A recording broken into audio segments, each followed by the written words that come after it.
বিসমিল্লাহির রহমানির রহিম। অনলাইন শ্রেণী কার্যক্রম 2021 হাজী গোসল করার জন্য বিদ্যালয় আনোয়ারা চট্টগ্রাম। আমি আব্দুল রূপ, প্রধান শিক্ষক অত্র বিদ্যালয়।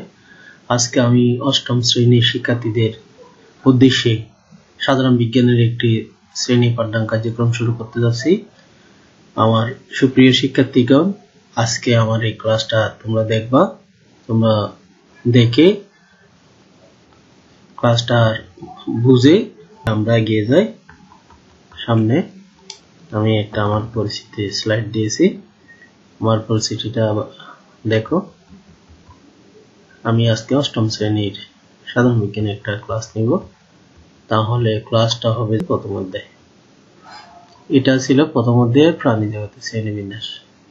এটা পরে, যেমন এটা একটা তারা মাছ, এটা তেলাপোকা, এটা হচ্ছে টিকটিকি, অমেরুদণ্ডী প্রাণী যেগুলো বলতে পারবো। তারপর মেরুদণ্ডী প্রাণী শ্রেণীবিন্যাস করতে পারবো। জীবজগতের শ্রেণীবিন্যাসের প্রজাতি ব্যাখ্যা করতে পারবো। তাহলে দেখো, তোমাদের বইতে এটা আছে। এটা হলো, তোমরা তোমাদের চারপাশে ছোট বড় নানান বৈচিত্র্যপূর্ণ প্রাণী দেখতে পাও।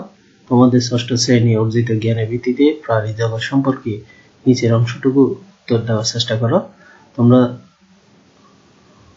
তোমার দেখা প্রাণীগুলোর মধ্যে কি একই রকম? এগুলি সবগুলোই কি মেরুদণ্ড আছে? এরা সবাই কি একই পরিবেশে বাস করে?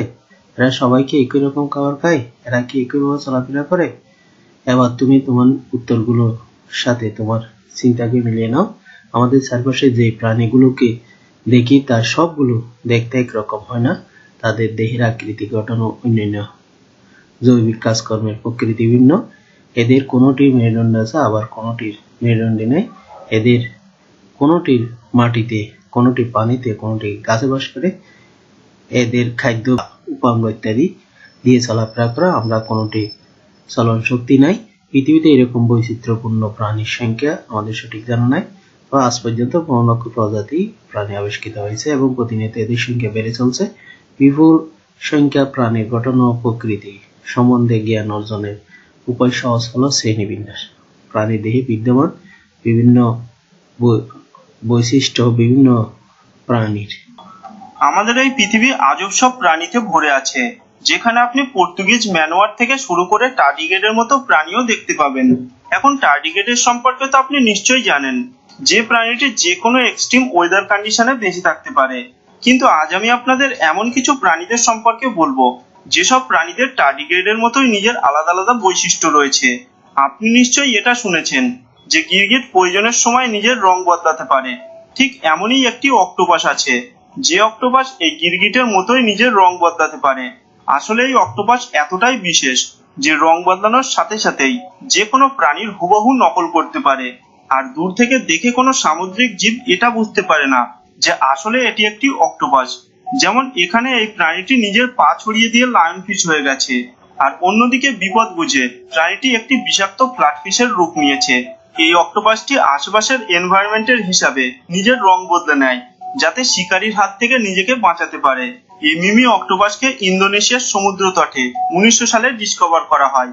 ম্যান্টিস সিম, এই প্রাণীটিকে আপনি প্রকৃতির আশ্চর্য দানও বলতে পারেন, কেননা প্রাণীটির কিছু বিশেষ গুণ বাকি প্রাণীদের থেকে এতটাই আলাদা যেটা আপনি আন্দাজও করতে পারবেন না।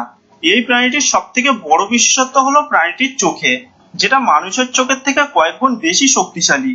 আমরা লাইটের কেবলমাত্র 400 থেকে 700 ন্যানোমিটার পর্যন্তই দেখতে পারি, কিন্তু এই প্রাণীটি ইউভি রশ্মির মতো লাইটকেও দেখতে পায়। এছাড়া প্রাণীটি একই সময় একই সাথে দুটি ডাইরেকশনের জিনিসকে দেখতে পারে। এছাড়া প্রাণীটির আক্রমণ করার ধরনও একদমই আলাদা। যখন ম্যান্টিস সিম নিজের শিকারের উপর পা দিয়ে আঘাত করে, তখন শিকার একটি আঘাতে পুরোপুরি ঘায়েল হয়ে যায়। এটি দেখে আপনার মনে হতে পারে যে এই পাঞ্চ হয়তো এতটাও পাওয়ারফুল নয়, কিন্তু বিজ্ঞানীদের মতে প্রাণীটির পাঞ্চের ক্ষমতা একটি 0.22 ক্যালিবার বুলেটের সমান, আর পাঞ্চের গতি আমাদের চোখের পলক ফেলার থেকে 50 গুণ বেশি শক্তিশালী। এখন সব মাছ জলের মধ্য থেকেই খাবার খায় এমন মোটেও নয়। কিছু মাছ এমনও আছে যারা জলের বাইরের কীটপতঙ্গদের শিকার করে, সেটা আবার জলের মধ্য থেকেই। আর এমনই একটি মাছ হলো আর্চার ফিশ। প্রথমে মাছটি লুকিয়ে লুকিয়ে নিজের শিকারের কাছে যায়, তারপর নিজের মুখের ভেতর জল ভর্তি করে সেই জলকে একটি পিচকারির মতো শিকারীর উপর নিশানা করে। আর হামলাটি হঠাৎই হওয়ার কারণে শিকার প্রথম থেকে তৈরি থাকে না আর নিজের নিয়ন্ত্রণ হারিয়ে জলের উপর পড়ে যায়। এখন এখানে সব থেকে বিশেষ ব্যাপারটি হলো মাছের মুখ যদিও জলের বাইরে থাকে কিন্তু মাছটির চোখ জলের ভিতরে থাকে। আর যেমনটা আমরা জানি যে লাইটের রিফ্লেকশনের কারণে জলের ভিতরে থেকে জলের বাইরে থাকা যে কোনো বস্তুর এক্সাক্ট পজিশন বোঝা যায় না, কিন্তু এই মাছটি এইসব সমস্যার সত্ত্বেও নিজের শিকারের উপর একদম সঠিক নিশানা লাগায়, যেটা সত্যিই ভাবার বিষয়। সালফা ম্যাগিওরি এটি একটি এমন সামুদ্রিক প্রাণী যেটা পুরোপুরি ট্রান্সপারেন্ট, মানে আপনি এই প্রাণীটির আরপার দেখতে পারবেন। জলে প্রাণীটির চলার ধরনও আজব প্রকৃতির। জলে থাকা জরুরি মিনারেলকে এই প্রাণীটি নিজের ডাইজেস্টিভ অর্গানের মাধ্যমে অ্যাবজর্ব করে নেয়। ট্রান্সপারেন্ট মাছের মতো ট্রান্সপারেন্ট ব্যাঙও আমাদের এই পৃথিবীতে আছে, যাকে গ্লাস ফ্রগ বলা হয়ে থাকে। এখন আপনি এই প্রাণীটির আরপার তো দেখতে পারবেন না, কিন্তু আপনি এই প্রাণীটির ভিতরের সমস্ত অর্গানকে বাইরে থেকেই দেখতে পারবেন। যেমন ভাবে কোনো কাঁচের ভিতর দিয়ে আমরা সবকিছু দেখতে পাই, ঠিক তেমন ভাবেই এই প্রাণীটির সমস্ত অর্গান বাইরে থেকেই দেখতে পাওয়া যায়। এই জন্য হয়তো এই প্রাণীটির নাম গ্লাস ফ্রগ রাখা হয়েছে। এই প্রাণীটি দক্ষিণ আফ্রিকার জঙ্গলে বেশিরভাগ সময় দেখতে পাওয়া যায়। তো বন্ধুরা, সুপ্রিয় শিক্ষার্থী, প্রাণী জগতের শ্রেণীবিন্যাস আমাদের চারপাশে আমরা যে প্রাণীগুলা দেখি তারা সবগুলো দেখতে একরকম হয় না।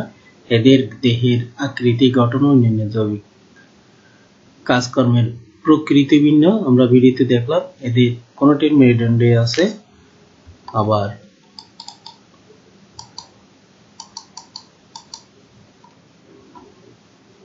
কোনটির মেরুদণ্ডে নেই। এদের কোনটির মাটিতে, আবার কোনটি পানিতে, কোনটি গাছে বাস করে। এদের খাদ্য বিভিন্ন প্রকারের হয়। এরা বিভিন্ন অঙ্গ, সিলিয়া, পা, অঙ্গ ইত্যাদি দিয়ে চলাফেরা করে। আবার কোনটি চলন শক্তি না। তাহলে আজ পর্যন্ত আমরা 15 লক্ষ প্রজাতির প্রাণী আবিষ্কৃত হয়েছে এবং প্রতিনিয়ত এদের সংখ্যা বেড়ে চলছে। আমরা দেখছি বিপুল সংখ্যক প্রাণীর গঠন ও প্রকৃতি সম্বন্ধে জ্ঞান অর্জন সহজ উপায় হলো শ্রেণীবিন্যাস। প্রাণী দেহে বিদ্যমান বিভিন্ন বৈশিষ্ট্য, এদের মধ্যে মিল অমিল ও পরস্পরের মধ্যে যে সম্পর্ক রয়েছে তার উপর ভিত্তি করে শ্রেণীবিন্যাস করা হয়। এদের বৈশিষ্ট্য অনুযায়ী বিভিন্ন স্তর বা ধাপে সাজানো হয়।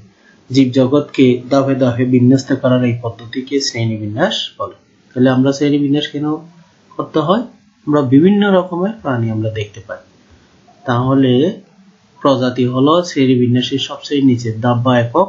যেমন মানুষ, কোনো ব্যাঙ, কবুতর ইত্যাদি এক একটি প্রজাতি। কোনো প্রাণীর শ্রেণীবিন্যাস করতে হলে সেই প্রাণীকে বৈশিষ্ট্য অনুযায়ী ধাপে ধাপে সাজাতে হয়। ইতিহাসে এরিস্টটল, জন রে ও ক্যারোলাস লিনিয়াসের নাম উল্লেখযোগ্য। প্রকৃতি বিজ্ঞানী ক্যারোলাস লিনিয়াস শ্রেণীবিন্যাসের জনক বলা হয়।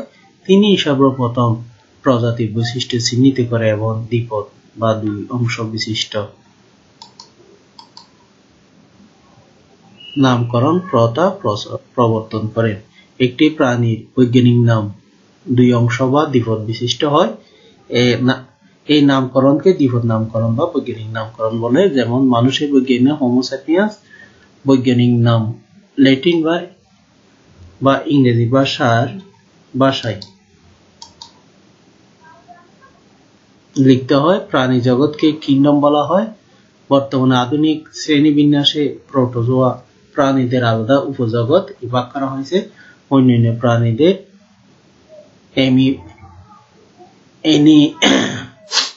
অ্যানিমেলিয়া জগতের অন্তর্ভুক্ত করা হয়। প্রাণীর 9টি পর্ব আছে।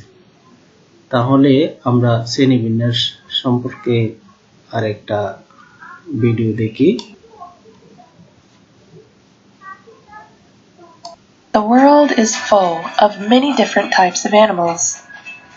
Some swim, some fly, some breathe air, and some breathe underwater. Some have skeletons, and others don't. To help us understand the differences between the animals in our world, scientists classify or sort animals into different groups that share important characteristics. The two largest groups of animals are vertebrates and invertebrates. Vertebrates are animals that have spines or backbones. Invertebrates are animals that do not have backbones. Most of the animals in the world are invertebrates. Some examples of invertebrates are octopus and squid, insects, arachnids, starfish and sea urchins, jellyfish, crabs and lobsters, clams, and many more creatures. On land, most invertebrates are fairly small, but in the water, they may grow to much larger sizes, as the water will support them even without a skeleton.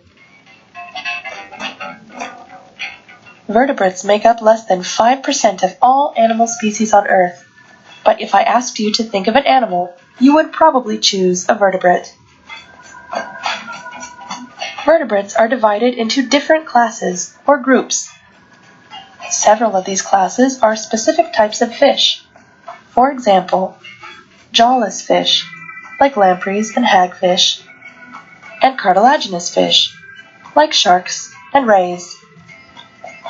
For simplicity's sake, these other classes are usually lumped together with bony fish and just called fish. The 4 remaining classes of vertebrates will all be very familiar: amphibians, reptiles, birds, and mammals. Let's look at the characteristics that make an animal a fish. Fish live in the water, and they can breathe underwater. They use gills, not lungs, to get oxygen from the water around them. Fish have scales and fins. They are cold-blooded, which means that they cannot control their own body temperature, which changes based on the temperature of the environment around them. Most fish also lay eggs. Amphibians are a group of animals that include frogs, toads, newts, salamanders, and more. Amphibians, like fish, are cold-blooded. Unlike fish, amphibians can live on land and in the water, and have smooth, moist skin. Amphibians lay their delicate jelly-covered eggs in the water. When the eggs hatch, the young may not look much like their parents, because some amphibians must go through metamorphosis, or a big change, to become adults. Aside from some fish, amphibians are the only vertebrates that undergo metamorphosis. Reptiles you might know are turtles, snakes, crocodiles, and lizards. Like fish and amphibians, reptiles are cold-blooded. Unlike them, reptiles are air-breathing animals and cannot breathe underwater. Even reptiles that live in the water must come to the surface to breathe. You can tell if an animal is a reptile instead of an amphibian if it has dry, scaly skin. Most reptiles lay eggs, but they are very different from the eggs of amphibians or fish. Their eggs are laid out of the water and have a protective shell. For the most part, reptile eggs have soft, leathery shells. Birds are easy to recognize. They are the only type of animals in the world to have feathers. Like reptiles, birds can only breathe air. All birds have 2 legs, and all birds also have wings, but not all birds fly. Unlike fish, amphibians, and reptiles, birds are warm-blooded. That means that they can maintain a constant body temperature. Birds lay eggs, but unlike the eggs of reptiles, birds' eggs have hard shells. The last group of animals we are going to talk about is mammals. Mammals are the group of animals that humans belong to. Like birds, mammals are warm-blooded and breathe air. Even mammals that live in water must come to the surface to breathe. All mammals have at least some fur or hair, although some have less than others. All almost all mammals give birth to live young instead of laying eggs. And all mammals feed their babies milk. A fun fact about mammals is that mammals are the only animals to have ears that stick out. The animal kingdom is classified into many different groups based on animal characteristics to help us understand the world around us.